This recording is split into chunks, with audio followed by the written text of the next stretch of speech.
سلام البنات، كي دايرين؟ لاباس عليكم؟ بخير؟ مزيان؟ هانيين؟ كلشي بخير؟ كنتمنى ان شاء الله هذا الفيديو يلقاكم بخير وعلى خير.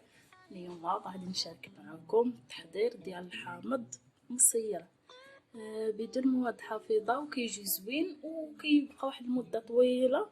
وبالنسبه للبنات اللي كيبغيو اللي كيكون عندهم الحامض تسالى في مره، يقدر هذا يوجدوه في مده ديال 2 الاسابيع. كترقديه كيكون واجد، ولكن ملي كيطيب كيبقى معكم واحد المده طويله. انا غادي نقول لكم الطريقه ديالي وكنتمنى تعجبكم. هنايا عندي الحامض كما كتشوفوا معايا، راه مغسول مزيان ونشفتو.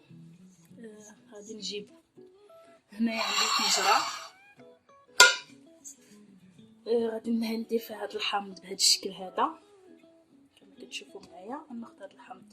المهم بالنسبه للبنات اللي كيحبوا يديروا داك الحامض البلدي، راه حتى هو كيجي زوين، غير انا ما متوفرش عندي، داكشي علاش غنشارك معكم غير هذا. كناخذ داك الحامض كنصفو مزيان في شي طنجره بحال هكا، ماشي مشكل يجيو شويه هادو من الفوق.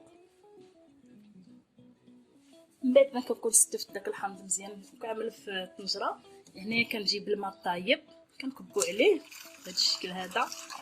كنحاول نغطي الحامض ديالي كامل بالماء الطايب كما كتشوفوا.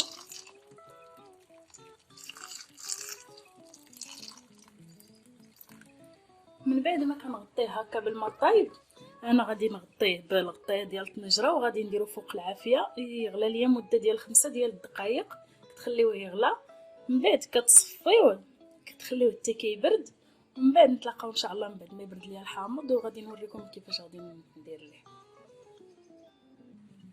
من بعد البنات ما كيكون الحامض ديالي تسلق شي شويه، انا قلت لكم نخليه مده ديال 5 ديال الدقائق في الماء غليان. كنغليه فوق العافيه 5 دقائق كنخليه يبرد.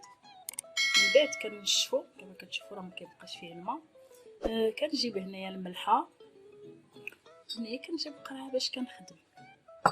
اول حاجه كناخذ ديك القرعه كنكون درتها، كنديرها في واحد الكسكاس باع البخار باش كنعقمها. انا كيعجبني نبخرهم ما كنسلقهمش في الماء، كديرها في واحد الكسكاس كنبخرها حتى كتبخر ليا مزيان. كنخليها واحد 5 دقائق فوق العافيه. من بعد كنخليها تنشف مزيان كما كتشوفوا معايا، راه ما فيها حتى قطره د الماء. عاد من بعد كندوز باش نصايب الحامض. كنبداو على بركه الله. كناخذوا الحامضه بحال هذا الشكل هذا، كنحيدوا لها هاد الراس ديالها. نعاود نجيب هنايا حيد هاد الراس حتى هو باش كيبقى ليا داك الحامض ديالي زوين. ما كنبدا بهذا الشكل هذا كما كتشوفوا، حيت هنايا كيكون عندكم واحد الحامض كيكون طايب، غير كتقيسوه كيبدا يخرج داك الماء اللي فيه. انا غادي نبدل هاد الموس لان ما عجبنيش. كنكون قطعت ديك الحامضه من الوسط هنايا، ما كنقطعهاش كامله. كنعاود نجي للاتجاه الاخر، كنعاود نحلها بهذا الشكل هذا كما كتشوفوا معايا. كنحلها هنايا كما قلت لكم راه كيكون فيها العصير ديالها مزيان. هانتوما كما كتشوفوا معايا كنقطع بحال هكا، نعاود نقطعها من هذا الجنيب. انا نكحس هذا باش تشوفوا معايا الطريقه. كناخذ معلقه د الملحه، المهم ما كنحاولش ندير معلقه عامره بزاف، كندير لها ملح من هذه الجهه. كنعاود نقلبها، كنعاود الملح عاوتاني من هذه الجهه كما كتشوفوا معايا.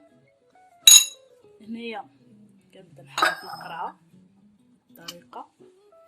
نعاود معكم واحده اخرى، نحيد هاد البلاصه كما كتشوفوا، نعاود نحيد لها هذا الراس.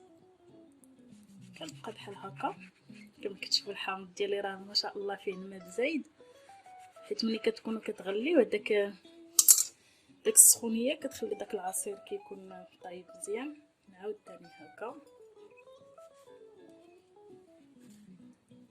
نعاود من هاد الجهه الاخرى.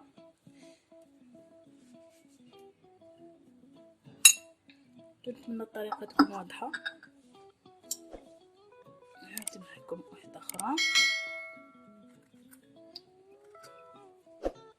كنبقى كنقطع الحامض بهذا الشكل هذا.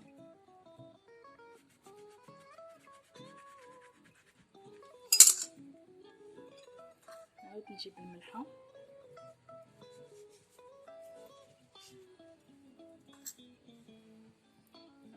الجهه الاخرى. كنبقى مستمره بهذه الطريقه هذه حتى كنعمر القرعه. هنا البنات من بعد ما كنكون داك الحامض ديالي كامل عمرته بالملحه، كنبدا نستفو في القرعه بهذا الشكل هذا. نحاول القرعه ديالي ما نخليش فيها الفراغات باش ما كيدخلش ليها الهواء. كنبقى نستفو وحده بوحده وانا كنورك عليه. في هذه المرحله البنات انا راه ما غاديش نحتاج لا نزيد العصير ديال الحامض ولا نزيد الماء في هذه القرعه، غير بحال هذا الشكل هذا ما حدي كنتكي عليه بحال هكا، داك العصير ديالو كيعاود يهبط. المهم كتكون القرعه ديالكم تحاولوا ما امكن ما تخلوش فيها شي بلاصه خاويه. نستمر بهذا الشكل هذا كما كتشوفوا. انا حدي انا كنوريك عليه وهو داك العصير ديال الحامض كيخرج من داك الحامض ديالكم حتى كتعمر القرعه بهذا الشكل. بالنسبه ليا ها انتم كتشوفوا القرعه ديالنا راه ما بقاش فيها حتى شي بلاصه فيها الهواء، كتعمر كامله. هنايا غادي نسد عليها، غادي نخليها مده ديال الليله كامله. الا هي هبطات وخصها شي شويه ديال الحامض كنعاود نزيدها حامضه ولا جوج حامضات. الا هي بقات بحال هكا ما خصهاش تطلع داك العصير، حيت داك العصير كيطلع لكم من الفوق، يعني ما كتحتاجوش كيغطي لكم داك الحامض كامل، ولكن غير تكون شي قرعه كتغطى مزيان. صافي كتستمروا بحال هذا الشكل هذا كتغطيوها بطبيعه الحال، كتحاولوا تغطيوها مزيان بهذا الشكل هذا كما تهضر نتوما كما كتشوفوا. صافي كتبقى القرعه ديالكم بحال هكا. راه مده ديال 2 الاسابيع البنات كيوجد لكم هذا الحامض هذا تقدروا تستعملوه، ولكن الا ملي كيطيب راه ما كيطرى ليه حتى شي حاجه، يقدر يبقى معكم مده ديال عام او عام ونص. المهم حتى كيتسالى. انا بنفس الطريقه كنديرو، كيبقى عندي حتى كيتقاضى عاوتاني كندير واحد اخر من جديد. هذا هو الفيديو تاع اليوم، كنتمنى يعجبكم وكنقول لكم شكرا بزاف على المشاهده ديالكم وعلى لي كومونتير الزينه اللي كتكتبوا ليا. كنقول لكم مع السلامه، نتلاقاو في فيديو جاي ان شاء الله.